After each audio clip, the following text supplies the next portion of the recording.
storytelling are those that center the communities most impacted by the narrative. That's a common philosophy in race and identity reporting, and our mission at Insiders Voices of Color, where I do have the honor of serving as editor. Good afternoon, I'm Kenya Evelyn.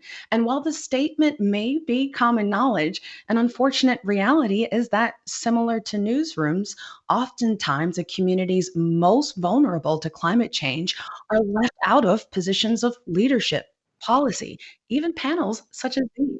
Black and brown communities where youth are leading environmental justice movements, like those of Elizabeth Jeampierre, co chair of the Climate Justice Alliance, as well as Ruth Davis, who partners with activists and advocacy groups in her capacity as director of IBM's Call for Code.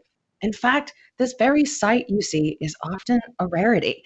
Three Black women leading a discussion, oftentimes, even though our communities and those who look like us are the majority of climate activists. So, what's the source of the disconnect in that representation doesn't always equal agency, autonomy, or authenticity? And what can all of us do, stakeholders, politicians, activists, and even journalists, to combat it? Welcome. Let's get started right away. Elizabeth, how is it that communities of color are unintentionally even silenced by our initiatives in climate justice and activism, even though they're the majority of climate activists? Well, thank you for having me on the show. I wouldn't say that it is unintentional.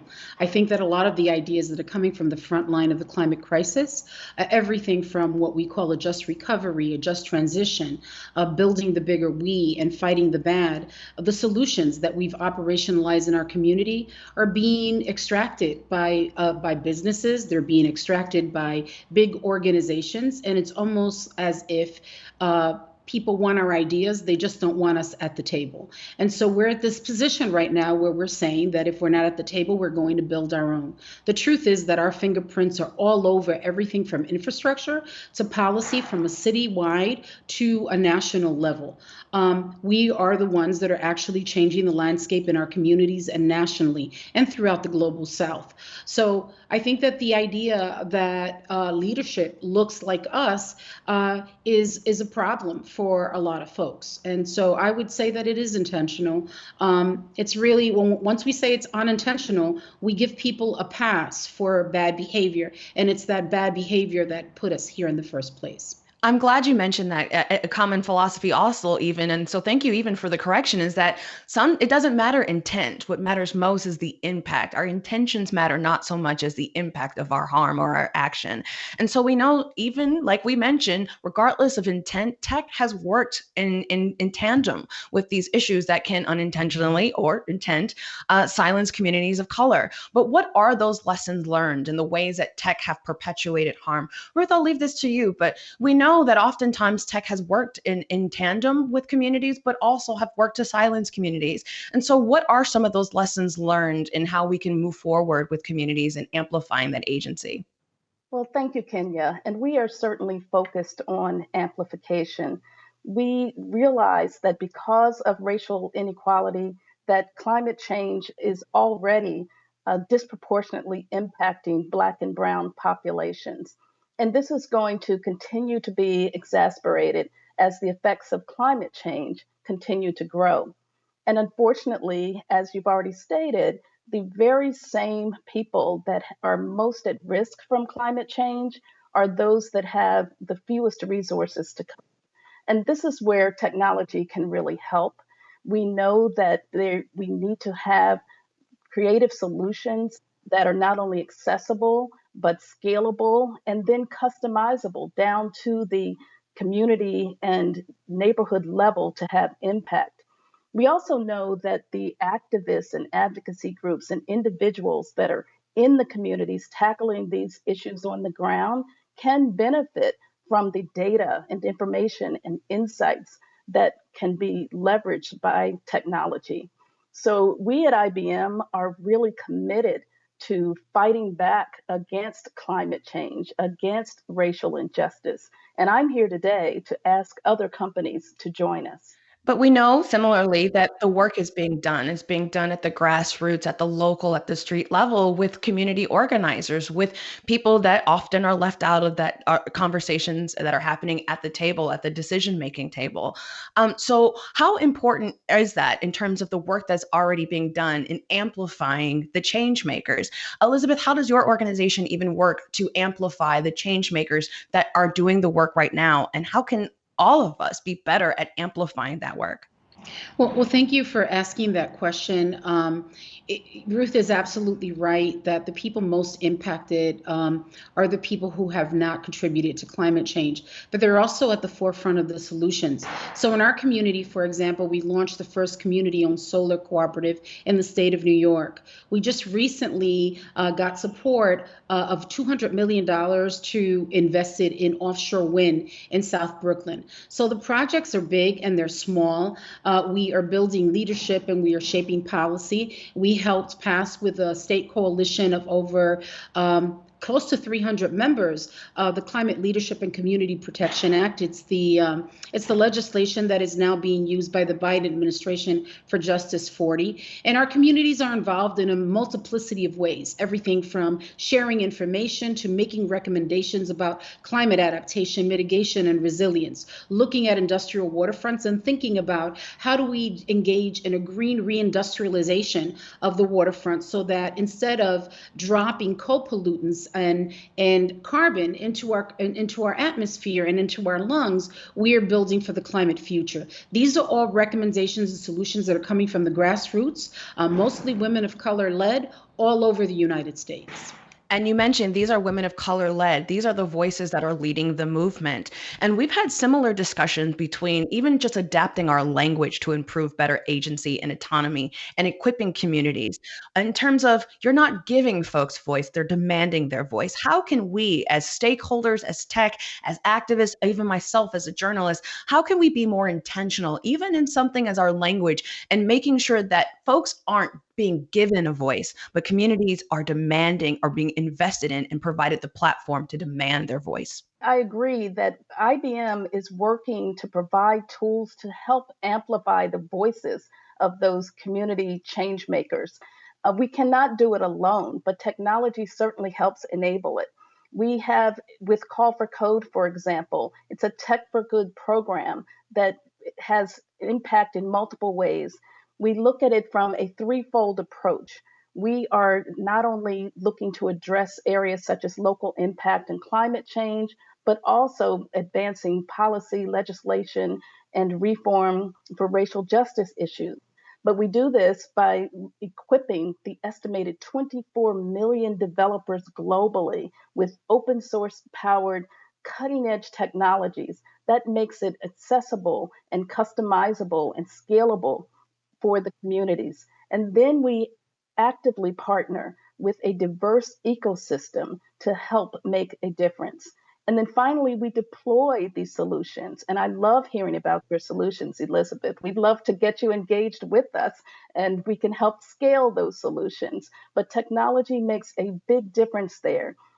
We talked briefly about the importance of open source. And I'll just mention just recently and having the voices come from those with the lived experiences. We had a Call for Code hackathon with Howard University just last month, and it was focused on environmental justice. And one of the finalists, and I want to get the name of their solution right, was Global Flood Equity Extended Reality. They were focused on creating a solution that looked at addressing inequities in areas of greatest risk, particularly around floods. And we want to make sure that these types of voices and these solutions are both created from those that are being impacted the most and then available to scale globally to have the impact that we want to see. Elizabeth, I would love to get your thoughts as well. Is there even, I realize we started with the premise of even assuming there is a responsible means.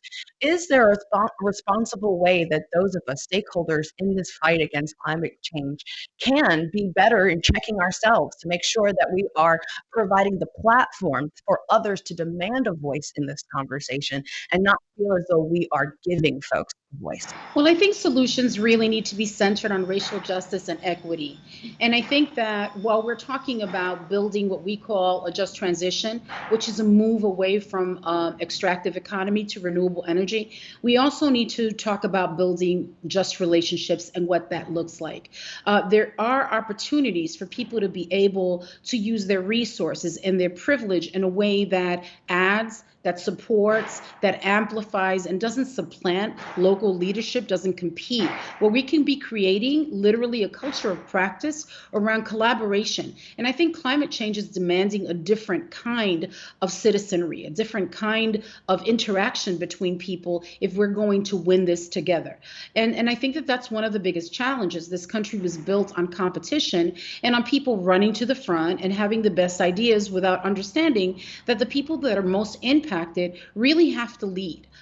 We will be the majority by 2042, and we don't want to have the situation of a climate apartheid here in the United States. Our folks need to feel about climate change the same way that the people before us felt about the civil rights movement. And that happens by building these just relationships and by making sure that all the solutions are centered on racial justice and equity, and that we are pushing and investing in frontline communities, which are the ones that are most likely to be impacted by recurrent extreme weather events. Now, Elizabeth, my follow up to you then even is we understand that there have been missteps made. We understand that oftentimes we've seen the ebbs and flows of community interest.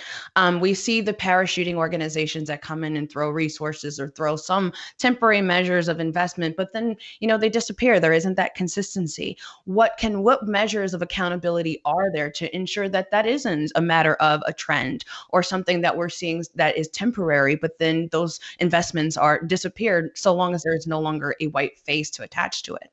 Well, we're seeing new groups that it's really exciting. We're seeing new groups that are coming into this movement, like DSA and Sunrise and Indivisible. These are groups that are looking to figure out how you support communities that have deep roots, that have been at the forefront, that have basically been dealing with the intersection of all the isms that our communities have had to deal with.